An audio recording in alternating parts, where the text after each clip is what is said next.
जैसा कि आपको मालूम है कि इन दिनों ऑक्सीजन कंसंट्रेटर्स की मांग लगातार बढ़ती चली जा रही है। ऑक्सीजन कंसंट्रेटर्स हैं क्या, इनका उपयोग क्या है और ये किस हद तक उपयोगी हैं, इनकी क्रियाविधि क्या है, इस पर हम लोग थोड़ा चर्चा करेंगे। जैसा कि आप देख रहे हैं, ऑक्सीजन कंसंट्रेटर एक छोटा सा पोर्टेबल यंत्र है, म्यूजिक सिस्टम के बराबर। इसको आसानी से आप कहीं भी ले जा सकते हैं। इसका मुख्य कार्य, जैसा कि इसके नाम से स्पष्ट है, ये वायुमंडल के जो भी हवा है उससे ऑक्सीजन को छानता है, उसको कंसंट्रेट करता है और फिर मरीज को उपलब्ध कर देता है। तो अब इसके पार्ट्स के बारे में थोड़ी जानकारी प्राप्त करेंगे, क्रियाविधि क्या है इस पर भी चर्चा करेंगे। सबसे पहले जो वायुमंडल की हवा है उसको ये मोटर के माध्यम से अपने अंदर खींच लेता है यंत्र कंसंट्रेटर।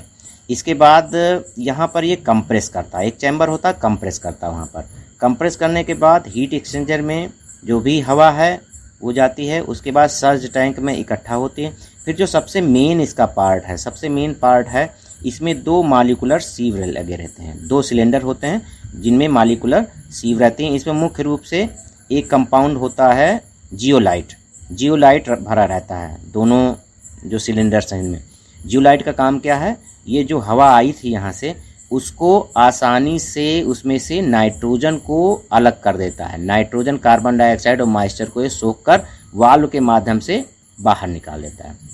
और ऑक्सीजन जो 90 से 95% शुद्ध होती है उसको ये इकट्ठा कर तैयार करके छान कर प्रोडक्ट टैंक में भर देता है। यहाँ पर प्रोडक्ट टैंक से आप प्रेशर कंट्रोलर के माध्यम से जो भी वांछित ऑक्सीजन आपकी है, जो भी मरीज को रिक्वायरमेंट मरीज का है, उसके आधार पर प्रेशर कंट्रोलर के माध्यम से ऑक्सीजन आउटपुट प्राप्त कर सकते हैं। ये ऑक्सीजन डायरेक्ट मरीज को नहीं देनी है क्योंकि ऑक्सीजन ये ड्राई होती है। जो आपको इसके माध्यम से ऑक्सीजन मिली है कंसंट्रेटर के माध्यम से, ये ड्राई है।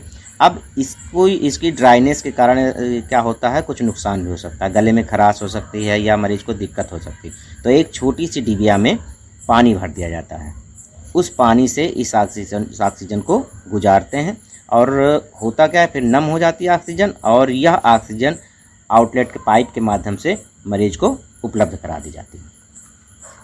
तो आप फिर से देखिएगा, जो कंसंट्रेटर है ये एलएमओ का विकल्प हो सकता है। अगर एलएमओ यानी कि लिक्विड मेडिकल ऑक्सीजन नहीं उपलब्ध, सिलेंडर नहीं उपलब्ध है तो उसका विकल्प हो सकता है। अगर मरीज की हालत ज़्यादा सीरियस है तब यह कारगर नहीं है। औसत स्थिति में इसका प्रयोग किया जा सकता है। यह थोड़ा सा इसलिए अच्छा है क्योंकि इसको रिफ़िल करने की ज़रूरत नहीं पड़ती। वायुमंडल से ही ऑक्सीजन ये जनरेट करता रहता है। एक बार खरीदने के बाद कई सालों तक इसका उपयोग किया जा सकता है। अब इसमें यंत्र देखिएगा, यहाँ पर जो ये नॉब लगी है इसका काम क्या है, ये ऑक्सीजन सप्लाई को नियंत्रित करता है और इस पाइप के माध्यम से ऑक्सीजन निकलता है। पाइप को दो तरह से अपनी नाक में लगाया जा सकता है, डायरेक्ट पाइप को लगा सकते हैं या इसके मास्क आते हैं, ऑक्सीजन मास्क, उससे इस पाइप को जोड़कर लगा सकते हैं।